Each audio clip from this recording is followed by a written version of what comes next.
Hello बच्चों, स्वागत है आपका अपने YouTube चैनल मां सरस्वती कोचिंग सेंटर में। तो आइए स्टार्ट करते हैं आज की क्लास। और जैसा कि हम लोग का चल रहा है इस समय 2025 बोर्ड एग्जाम में आने वाले महत्वपूर्ण क्वेश्चन। तो आज का हमारा पहला क्वेश्चन देख रहे हैं, समांतर श्रेणी से है। तो देखेंगे पहला क्वेश्चन, समांतर श्रेणी 21, 18, 15 का 15वां पद ज्ञात कीजिए।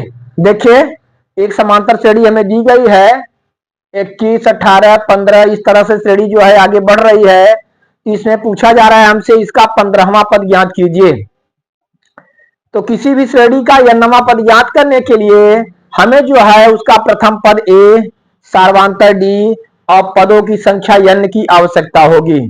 ये तीन चीजें आपको मालूम है तो आप श्रेणी का जो है n वां पद अर्थात जो भी पद कहेगा आप उसे ज्ञात कर सकते हैं। जैसे इस श्रेणी में आपसे 15वां पद पूछा गया है।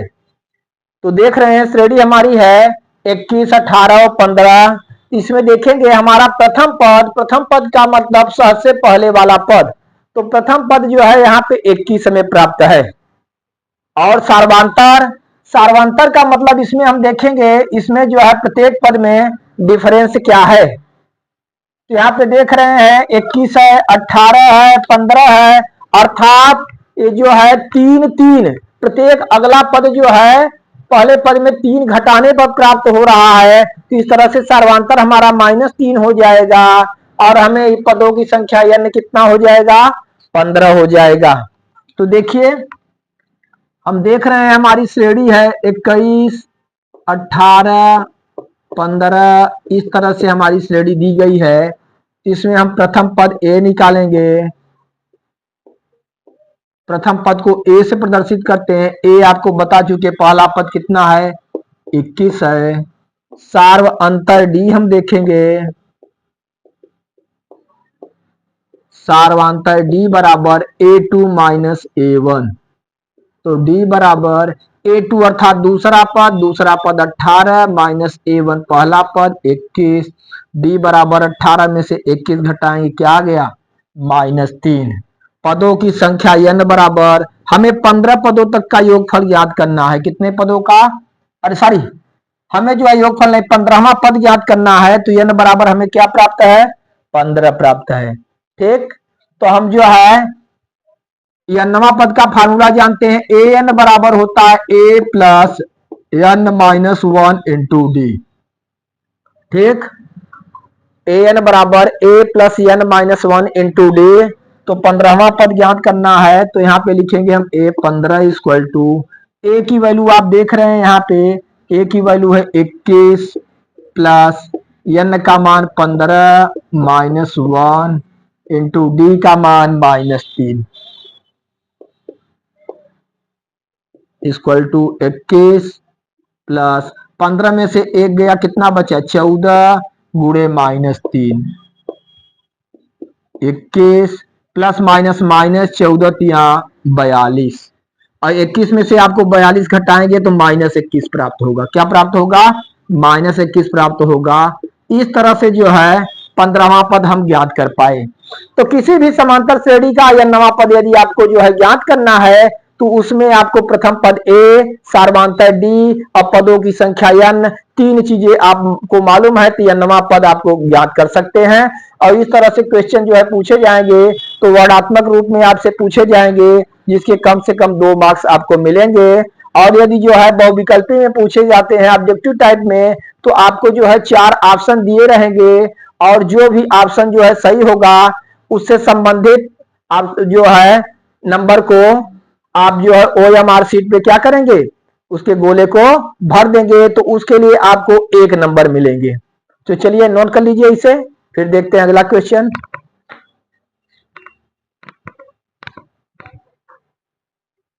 तो आइए बच्चों देखते हैं अगला क्वेश्चन।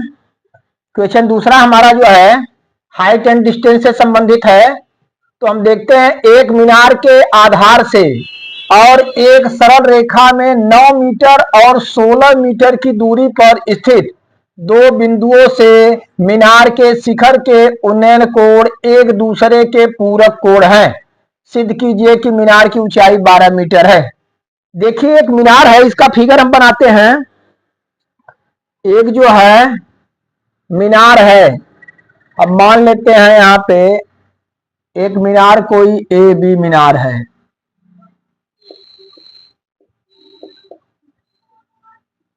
एक मीनार के आधार से एक सरल रेखा में 9 मीटर और 16 मीटर पर, यहां से आ जाइए, ध्यान देंगे, एक सरल रेखा में हम आगे बढ़ते हैं।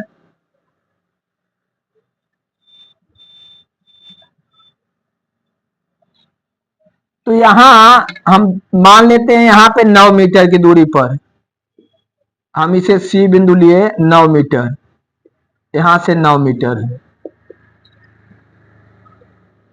तो एक मीनार के आधार से एक सरल रेखा में 9 मीटर और 16 मीटर की दूरी पर स्थित, और ई दूरी हम जो है यहां से डी तक ले रहे हैं, तो ई दूरी हमारी टोटल 16 मीटर हो जा रही है। ई दूरी 16 मीटर, ई दूरी 9 मीटर। तो एक बार जो है यहां से मीनार के शिखर को देखा जा रहा है 9 मीटर की दूरी पर, और इसके आधार से यहां 16 मीटर की दूरी पर भी देख रहे हैं।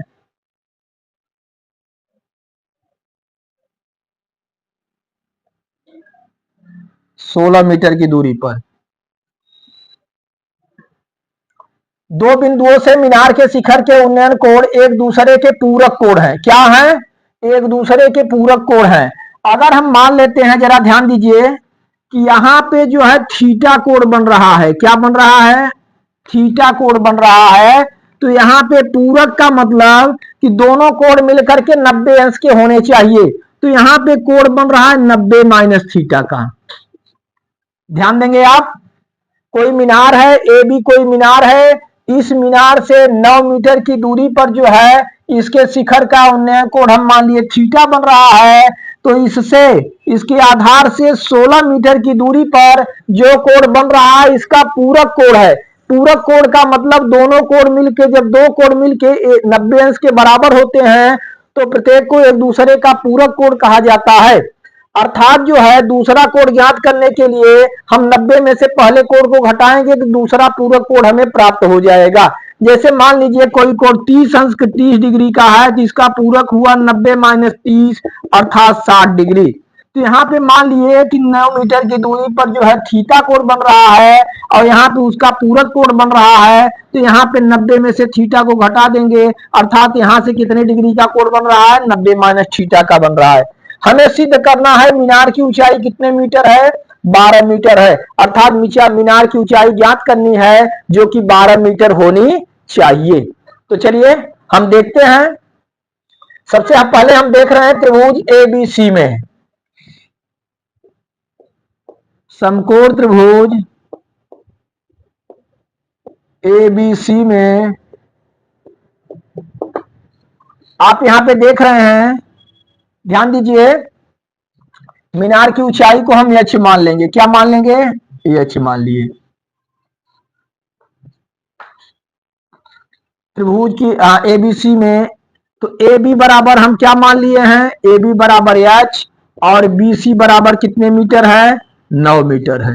बी सी बराबर 9 मीटर।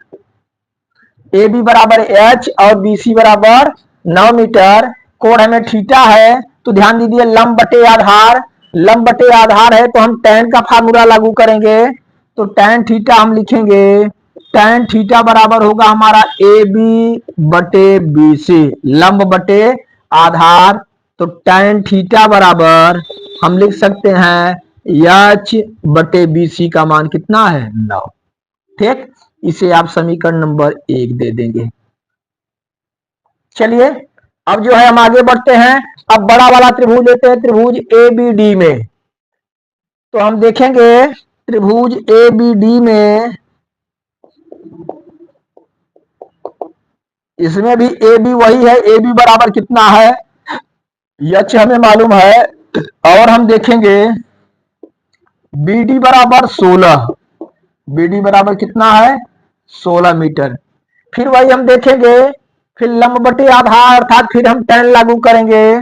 तो हम लिखते हैं tan थीटा बराबर ए बी बटे B D.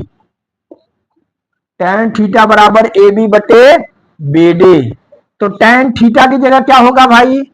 tan 90 minus theta, theta की जगह क्या है यहाँ पे, कोण कितने का बन रहा है 90 minus theta equal to A B का मान h और बी डी का मान 16। जरा ध्यान देंगे, tan 90 माइनस थीटा का फार्मूला होता है cot theta. tan 90 minus theta को हम लिखें cot थीटा बराबर h बटे कितना है 16। समीकरण इसे क्या ले लेंगे हम, समीकरण 2 ले लेंगे। यहाँ पे हम देख रहे हैं tan थीटा बराबर h बटे 9 है समीकरण नंबर 1 और cot थीटा बराबर h बटे 16 समीकरण नंबर 2। हमें जो है ज्ञात क्या करना है, h ज्ञात करना है क्योंकि h मीनार की ऊंचाई है और इसकी वैल्यू कितना आनी चाहिए 12 आनी चाहिए। अब हम क्या करेंगे, समीकरण 1 और 2 का गुणा कर देंगे। समीकरण 1 तथा 2 का गुणा करने पर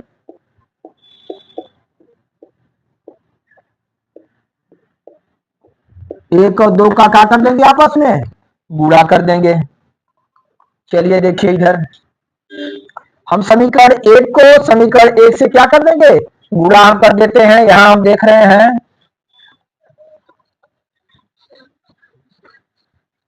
तो समीकरण 1 हम देखेंगे, समीकरण 1 हमारा क्या है tan थीटा गुणे यह समीकरण 2 क्या है cot थीटा बराबर h बटे 9 इंटू h बटे 16। अच्छा, अब इधर बाएं तरफ हम जो है बाएं पक्ष का अलग गुणा करेंगे, दाहिने पक्ष का अलग गुणा करेंगे। देखिए tan थीटा है और cot थीटा को हम लिख सकते हैं 1/tan थीटा। क्या लिख सकते हैं 1/tan थीटा। यहाँ पे h का गुणा आप करेंगे h स्क्वायर बटे 16 9 144। ठीक, tan थीटा से कैंसिल हुआ, हमें क्या प्राप्त हुआ 1 बराबर h स्क्वायर बटे 144। हमें h की वैल्यू ज्ञात करनी है, यहाँ बटे 1 करके हम सीधे गुणा कर देते हैं। h स्क्वायर का 1 में गुणा करेंगे h स्क्वायर 144 1 का 144 तो h बराबर हम अंडर रूट कर देंगे 144। ठीक, अर्थात 144 का वर्गमूल, और 144 का वर्गमूल क्या होगा 12। 144 का वर्गमूल 12 हुआ, अर्थात h जो है h ही जो है हम इसकी ऊंचाई माने थे मीनार की, तो मीनार की ऊंचाई हमें क्या प्राप्त हो गई 12 प्राप्त हो गई, जो कि हमसे यही पूछा जा रहा था कि सिद्ध कीजिए कि मीनार की ऊंचाई कितनी है 12 मीटर है, और मीनार की ऊंचाई हमें क्या प्राप्त हुई 12 मीटर प्राप्त हुई। ठीक, तो बहुत बढ़िया क्वेश्चन था और बहुत ही अच्छी तरह से आप जो है इसे हल किए। चलिए अच्छा इसे नोट करिए, फिर देखते हैं अगला क्वेश्चन। तो आइए बच्चों देखते हैं अगला क्वेश्चन। अगला क्वेश्चन हमारा है, एक परीक्षा में शेफाली के गणित और अंग्रेजी में प्राप्त किए गए अंकों का योग 30 है। यदि उसे गणित में 2 अंक अधिक और अंग्रेजी में 3 अंक कम मिले होते तो उनके अंकों का गुणनफल 210 होता। शेफाली द्वारा दोनों विषयों में अलग अलग प्राप्त किए गए अंक ज्ञात कीजिए। ध्यान देंगे, शेफाली एक परीक्षा दी और उसमें 2 सब्जेक्ट उसके थे, कौन कौन से गणित और अंग्रेजी, और दोनों में मिला के उसने कितने जो है अंक प्राप्त किए 30 अंक प्राप्त किए। शेफाली द्वारा गणित और अंग्रेजी दोनों विषयों में मिला करके कुल 30 अंक प्राप्त किए गए, और प्रश्न में कहा जा रहा है यदि उसे गणित में 2 अंक और अधिक मिल जाते और जो है अंग्रेजी में 3 अंक कम मिल जाते तो दोनों में प्राप्त किए गए अंकों का गुणनफल 210 होता। तो पूछा जा रहा है कि शेफाली ने गणित में कितने अंक प्राप्त किए और अंग्रेजी में कितने अंक प्राप्त किए, अर्थात दोनों विषयों में अलग अलग कितने अंक प्राप्त किए। ध्यान देंगे, तो हम सबसे पहले मान लेते हैं, माना शेफाली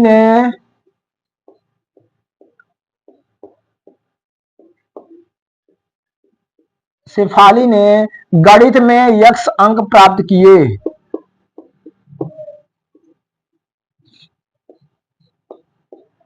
गणित में यक्स अंक प्राप्त किए। जरा ध्यान देंगे, दोनों विषयों में प्राप्त किए गए अंकों का योग 30 है। जब शेफाली ने गणित में यक्स अंक प्राप्त किए तो अतः जो है हम निकालेंगे, अतः अंग्रेजी में प्राप्त अंक, अंग्रेजी में प्राप्त अंक, अंग्रेजी में उसने कितने अंक प्राप्त किए, तो टोटल जो है दोनों मिला के 30 अंक थे। गणित में यक्स अंक प्राप्त किए तो यक्स जो है हम घटा देंगे तो हमें जो है अंग्रेजी में प्राप्त किए गए अंक प्राप्त हो जाएंगे, ठीक, ज्ञात हो जाएंगे।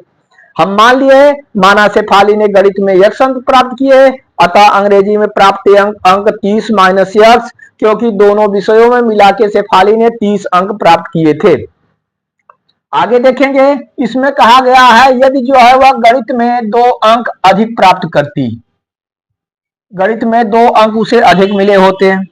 आगे हम लिखेंगे प्रश्नानुसार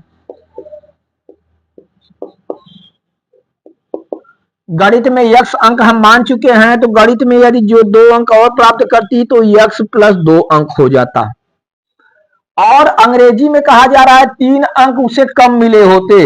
अंग्रेजी में 30 माइनस यक्स अंक उसने प्राप्त की, तो 3 अंक इसमें से घटा दीजिए, कहा जा रहा है 3 अंक कम प्राप्त किए होते। तो यहाँ पे हम देख रहे हैं कि गणित में 2 अंक अधिक मिले होते, तो गणित में जो है प्राप्त अंक में हम दो जोड़ दिए, और अंग्रेजी में कहा जा रहा है 3 अंक कम प्राप्त किए होते, तो अंग्रेजी में प्राप्त किए गए अंकों में से 3 घटा दिए।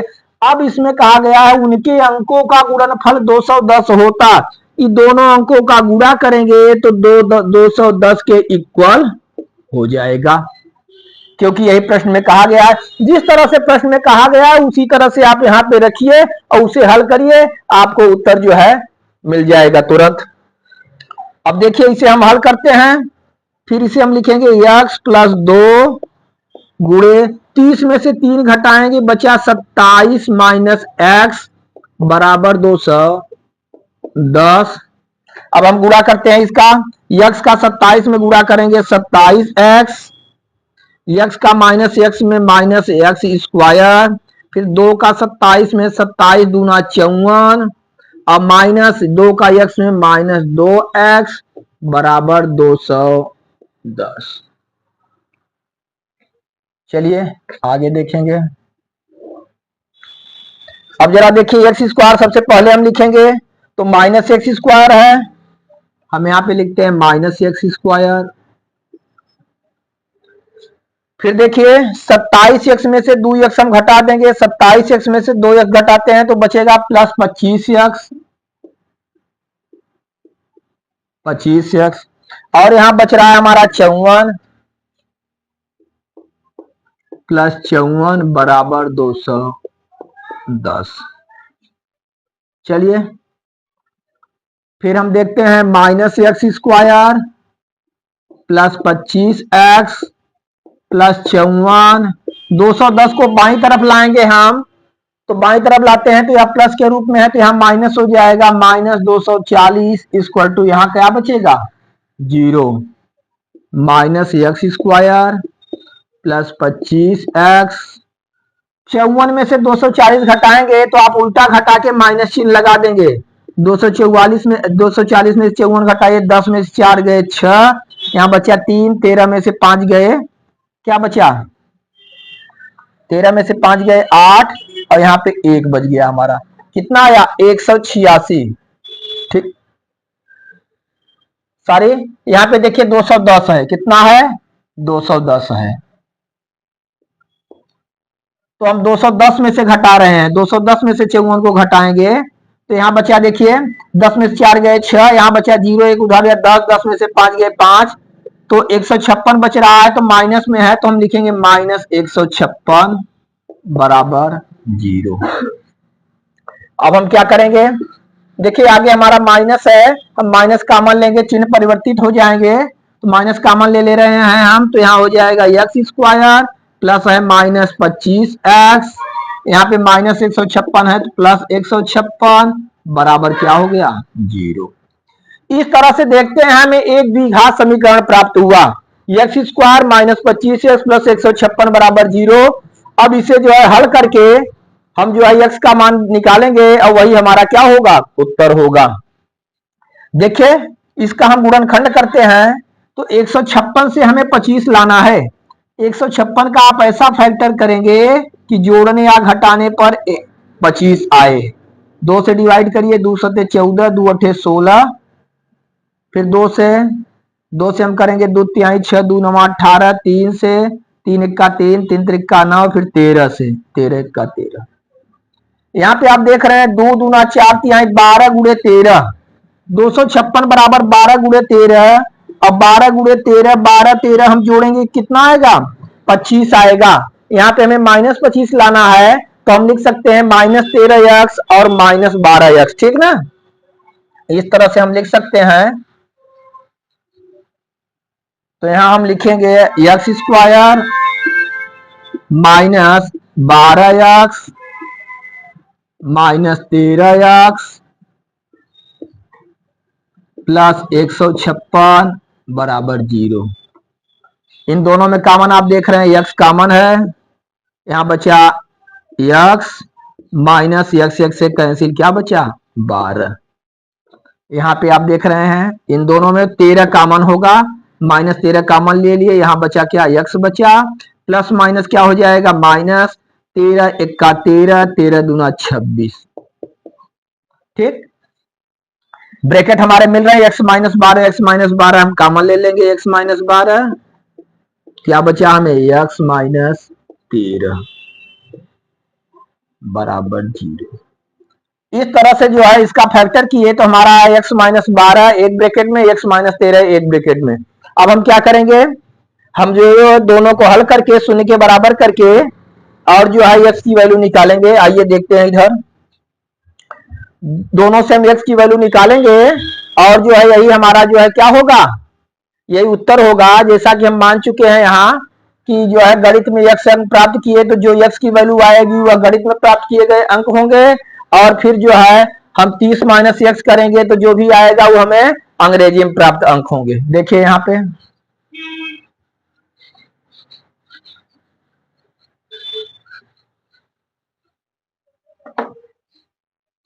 हम लिखते हैं x माइनस 12 बराबर 0, x बराबर 12, और इधर हम देख रहे हैं x माइनस 13 बराबर 0, तो x बराबर 13 हो गया। देखिए दोनों हमें धनात्मक उत्तर प्राप्त हुए, जो भी आया हमारा उत्तर दोनों धनात्मक है, इसलिए दोनों मान्य है। तो हम जो है पहले x बराबर 12 से देखते हैं। तो यदि गणित में प्राप्त अंक, गणित में प्राप्त अंक हम 12 लेते हैं, क्या लिए 12, तो अंग्रेजी में प्राप्त अंक,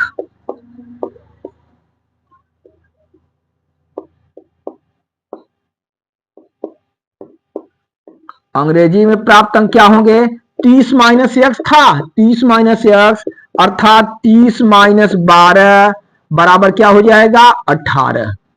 ध्यान देंगे यदि शेफाली ने जो है गणित में 12 अंक प्राप्त किए तो अंग्रेजी में उसने कितने अंक प्राप्त किए, 18 अंक प्राप्त किए। और देखिए चूंकि 13 भी पॉजिटिव आया है, धनात्मक आया है, तो 13 में हम ले लेंगे यदि गणित में प्राप्त अंक हम 13 लेते हैं बराबर 13, तो अंग्रेजी में प्राप्त अंक, अंग्रेजी में प्राप्त अंक हमारा क्या हो जाएगा 30 माइनस 13 अर्थात कितना हो जाएगा 17। अब जरा ध्यान देंगे हमें दो उत्तर प्राप्त हुए, कौन कौन से, 12 तथा 13, और एक उत्तरी हुआ, और हमें क्या प्राप्त हुआ 13 तथा 17। देख रहे हैं ये दो उत्तर हमें प्राप्त हुए। अच्छा जरा हम इसे चेक भी कर सकते हैं क्या हमारे दोनों उत्तर सही हैं। आप जो है दिए गए प्रश्न के अनुसार जो है जो भी प्रश्न में जो है कंडीशन लागू कर रहा है उस अनुसार देख सकते हैं कि क्या जो है आपका दोनों उत्तर सही है, दोनों उत्तर हो सकता है। पहला देखिए, पहली शर्त है क्वेश्चन में, पहला शर्त था कि दोनों के जो है दोनों विषयों में प्राप्त किए गए अंक का योग कितना है, 30 है। यदि 12-18 हम ले रहे हैं, गणित में 12 अंक उसने प्राप्त किए, अंग्रेजी में 18 अंक प्राप्त किए, 12-18 हम जोड़ते हैं कितना आ गया, 30 आ गया। ठीक, अच्छा, फिर कहा गया कि यदि जो है वह गणित में 2 अंक अधिक पाती और अंग्रेजी में 3 अंक कम मिले होते तो दोनों का गुणनफल 210 होता। तो हम देख रहे हैं अगर जो है गणित में प्राप्त अंक 12 है तो 12 में 2 कम कर दी, 2 अंक अधिक मिले तो हम 14 हो गया, गुणे यहाँ पे 18 है देख रहे हैं तो 3 अंक क्या मिले होते, 3 अंक उसे जो है कम मिले होते तो 15 अंक प्राप्त हुए होते। अब देखिए दोनों का गुणनफल 210 आ रहा है, 15 चौका 60 और 15 का 15 6 21 210 हुआ। यानी पहला उत्तर जो है हमारे प्रश्न को जो है क्या कर रहा है, संतुष्ट कर रहा है, उसमें जो भी जो है प्रतिबंध दिए गए हैं। फिर दूसरा हम चेक करते हैं, दूसरा उत्तर हमारा आया था 13 और 17, 13-17 दोनों जोड़ने पर 30 प्राप्त हो रहे हैं, अर्थात जो है पहले कंडीशन को यह संतुष्ट कर रहा है। दूसरा कंडीशन देख रहे हैं, गणित में इसमें कहा गया है कि जो है 2 अंक अधिक मिलते हैं तो गणित में 13 दूनी 15 अंक हो गए, और फिर कहा गया है इसमें 3 अंक कम मिलते तो 17 में से 3 घटा देंगे 14 अंक प्राप्त हुए उसे, फिर इसके गुणा गुणा करेंगे तो 210 आया। अर्थात हम देख रहे हैं कि दोनों उत्तर हमारे सही हैं, क्योंकि जो है दोनों उत्तर इस जो है सवाल में दिए गए प्रतिबंध को या कंडीशन को क्या करते हैं, संतुष्ट करते हैं। इससे क्लियर हो गया कि हमारा उत्तर पूरा पूरा क्या है, सही है। तो इस तरह से ऐसे क्वेश्चन आपको जो है विस्तृत उत्तर मिलेंगे, आप इसे अच्छी तरीके से हल करके जो है पूरा पूरा अंक प्राप्त कर सकते हैं। चलिए नोट करिए इसे, फिर देखते हैं अगला क्वेश्चन। तो आइए बच्चों देखते हैं अगला क्वेश्चन। अगला क्वेश्चन हमारा है 10 सेंटीमीटर त्रिज्या वाले वृत्त की एक जीवा ए बी वृत्त के केंद्र पर 90 अंश का कोण बनाती है, लघु वृत्तखंड का क्षेत्रफल ज्ञात कीजिए। देखिए जरा सा, कोई वृत्त है, उसकी एक जीवा है 10 सेंटीमीटर, नहीं सॉरी 10 सेंटीमीटर त्रिज्या वाला एक वृत्त है, और उसकी एक जीवा जो है केंद्र पे कितने अंश का कोण बना रही है, 90 डिग्री अर्थात 90 अंश का कोण बना रही है। और हमसे पूछा जा रहा है इसमें लघु वृत्तखंड का क्षेत्रफल ज्ञात कीजिए। तो जरा ध्यान देंगे आप, यहाँ पे इसमें आपको वृत्त की त्रिज्या दी गई है, वृत्त की त्रिज्या, त्रिज्या को r से प्रदर्शित करते हैं, r बराबर 10 सेंटीमीटर। ठीक, आप देख रहे हैं कोई वृत्त है, इधर देखेंगे इस तरह से कोई वृत्त है और इसकी कोई जीवा है, केंद्र पे 90 डिग्री का कोण बना रही, कितने डिग्री का, 90 डिग्री का। ओ ए बी, यहाँ पे मान लीजिए यहाँ पे हम लिख दिए एक्स। ठीक, तो इसकी जीवा जो है कितने अंश का कोण बना रही है, 90 डिग्री का कोण बना रही है। हमसे लघु वृत्तखंड का क्षेत्रफल पूछा जा रहा है कि लघु वृत्तखंड का क्षेत्रफल क्या होगा, अर्थात देख रहे हैं ए एक्स बी लघु वृत्तखंड हमारा यही हुआ, इसका हमसे क्षेत्रफल पूछा जा रहा है। तो हम देख रहे हैं वृत्त की त्रिज्या r बराबर हमें कितना मालूम है, 10 सेंटीमीटर, त्रिज्या इसकी 10 सेंटीमीटर हमें मालूम है, और केंद्र पे बना को थीटा बराबर कितना है, थीटा बराबर 90 डिग्री हमें दिया गया है। तो हम लिखेंगे लघु वृत्तखंड का क्षेत्रफल, लघु वृत्तखंड का क्षेत्रफल बराबर क्या होगा, ध्यान दीजिए, आर स्क्वायर ब्रैकेट में पाई थीटा बटे 360 अंश माइनस साइन थीटा बटे 2। लघु वृत्तखंड का क्षेत्रफल बराबर हमारा होगा आर स्क्वायर ब्रैकेट में पाई थीटा बटे 360 अंश माइनस साइन थीटा बटे 2। आर की वैल्यू क्या है, 10, हम यहाँ पे लिखेंगे 10 का स्क्वायर इंटू पाई का मान हम 3.14 रखते हैं, 3.14 गुणे थीटा की वैल्यू कितना है, 90 अंश बटे 360 अंश माइनस साइन थीटा का मान कितना 90 अंश बटे क्या हो गया 2। चलिए आगे देखते हैं। 10 का वर्ग करेंगे आप, 10 का वर्ग क्या हो जाएगा 10 दहा में 100। यहाँ पे देखिए 90 से हम 360 को काटे 9 चौके 36, हमें प्राप्त हुआ 3.14 बटे नीचे क्या है 4 माइनस साइन 90। साइन 90 का मान होता है 1, हम लिखेंगे यहाँ पे 1 बटे 2।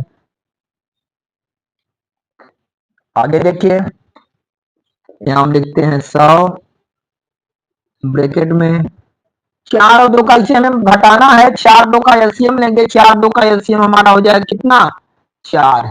4 1 का 4, 1 का गुणा करेंगे ऊपर, 1 का गुणा 3.14 में 1 कुछ सेम आया वही, माइनस 2 दूना 4, 2 का गुणा करेंगे 2 1 का 2। यहाँ देखते हैं हम, यहाँ पे 100 है, 100 लिख देंगे जो कहते हो। 3.14 में से आप 2 घटाएंगे, ध्यान देंगे 3.14 में से 2 घटाएंगे तो यहाँ से माइनस होगा, बचेगा 1.14। क्या आया 1.14, तो लिखेंगे गुणे 1.14 बटे 4। अब आप क्या करेंगे 1.14 में 100 से हम क्या कर देते हैं गुणा कर देंगे, जब 1.4 का 100 में गुणा करेंगे तो हमें प्राप्त होगा 114 बटे 4। अब हम 114 को 4 से डिवाइड कर देंगे, हमारा उत्तर क्या हो जाएगा क्लियर हो जाएगा। देखिए 114 4 से 4 दूना 8, 3 बचा 4 उतारे 4 अठे 32, 2 बचा 10 वाला बढ़ा के शून्य हम उतार लेते हैं, 4 पंजे 20, अर्थात कितना आ गया इसे डिवाइड करने पर 28.5 सेंटीमीटर स्क्वायर या वर्ग सेंटीमीटर रखेंगे और यही हमारा क्या हो जाएगा उत्तर हो जाएगा। जरा ध्यान देंगे आप फिर से एक बार, यहाँ पे आप देख रहे हैं कि 10 सेंटीमीटर त्रिज्या वाले वृत्त की एक जिंगा ए बी केंद्र पे जो है 90 डिग्री का कोण बना रही है और हमें संगत जो है लघु वृत्त खंड का क्षेत्रफल ज्ञात करना है। तो आप फिगर एक बना लेंगे, एक देखिए वृत्त कोई बनाइए, इसकी जीवा मान लीजिए ए बी है और ए बी द्वारा जो है केंद्र पे कितने अंश का कोण बन रहा है 90 डिग्री का, अर्थात 90 अंश का कोण बन रहा है और इसकी त्रिज्या की लंबाई कितनी है 10 सेंटीमीटर। तो हम लिखे वृत्त की त्रिज्या r बराबर 10 सेंटीमीटर और केंद्र पर बना कोण थीटा बराबर कितना हो गया 90 अंश। तो लघु वृत्त खंड का क्षेत्रफल निकालना है, वृत्त खंड या लघु वृत्त खंड का क्षेत्रफल पूछे तो ध्यान देंगे आप कि बहुत ही आसान और बहुत ही सरल सूत्र है, आर स्क्वायर ब्रैकेट में पाई थीटा बटे 360 अंश माइनस साइन थीटा बटे 2 वृत्त खंड के क्षेत्रफल का फार्मूला है और बहुत ही सरल फार्मूला है। तो आप इसमें मान रखिए आर का मान है 10, 10 का स्क्वायर लिखे हम, ब्रैकेट में पाई का मान 3.14 इंटू थीटा का मान 90 अंश बटे 360 अंश माइनस साइन थीटा का मान 90 बटे 2। यहाँ पे आप देख रहे हैं जब हम आर का स्क्वायर अर्थात 10 का स्क्वायर करेंगे 10 दहा में 100 हो गया, 90 से 9 चौक 36, 4 बार में 360 डिवाइड हो गया, ऊपर क्या बच रहा है 3.14 ठीक, और नीचे बटे 4 माइनस साइन 90 का वैल्यू रखेंगे, साइन 90 का मान कितना होता है 1 होता है, तो यहाँ पे हम दिए 1 बटे नीचे 2 है। फिर नीचे आएंगे यहाँ 100 जीरो का क्यों आप उतार दे रहे हैं, यहाँ 4 और 2 का एलसीएम लेंगे, 4 2 का एलसीएम हमारा होगा 4, 4 1 का 4, 1 का गुणा करेंगे 314 में से जो का करा, यहाँ 2 गुना 4 2 बार 2 1 का 2। आगे क्या करेंगे हम, आगे देखिए 100 और 3.14 में से आप 2 को माइनस करते हैं तो हमें प्राप्त हुआ 1.14 बटे 4, 1.14 में 100 से गुणा करेंगे 114 बटे 4 हम लिखते हैं और 4 से 114 को डिवाइड कर देंगे 28.5 सेंटीमीटर स्क्वायर। बहुत ही आसान सवाल था, बहुत ही जो है यह सवाल आपको विस्तृत उत्तर मिल सकता है और बहुत ही सरल तरीके से बहुत ही आसान तरीके से यह सवाल हल हुआ, कैलकुलेशन आपका सही होना चाहिए। और जो है फार्मूला सही होना चाहिए। आप हर सवाल को अच्छे ढंग से जो है कर पाएंगे और पूरा पूरा अंक आपको मिलेगा। कैलकुलेशन फार्मूले आपके सही होने चाहिए। ठीक है, तो इस तरह से जो है आप एग्जाम में कोई भी क्वेश्चन हल करके पूरा का पूरा अंक प्राप्त कर सकते हैं। आपका जो है ध्यान देंगे, आपका उद्देश्य जो है सही होना चाहिए और